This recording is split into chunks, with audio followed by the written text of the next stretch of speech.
দেখো বন্ধুরা, আজকে হচ্ছে মঙ্গলবার, রবিবার তো ছিল শিবরাত্রি, ওই জন্য ওই দিন মাছ টাছ কিছু আসেনি ঘরে। আর তার মধ্যে মাছও ছিল, কটা কই মাছ ছিল জ্যান্ত, সেইগুলো ছিল, রুই মাছও কিছু ছিল।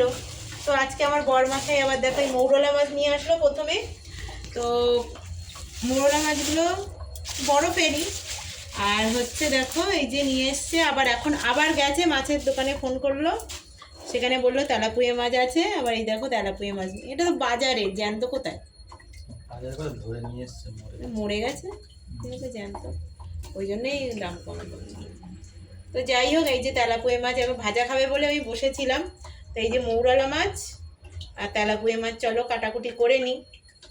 ওইদিকে কই মাছ রান্না হবে, আর একটু রুই মাছ, আমার বর আবার কই মাছ খায় না, তো তানার জন্য হচ্ছে রুই মাছ আছে, আবার তেলাপুয়া মাছ ভাজা খাবে বলেই দিয়েছে। তো চলো এই যে মাছ টাছগুলো কাটি, রান্না বান্না প্রায় বসে গেছে। আজকে বেশি কিছু রান্না হবে না, ফুলকপি আলু দিয়ে মাছের ঝোল আর পালং শাক বাটা। তো চলো, টাটা।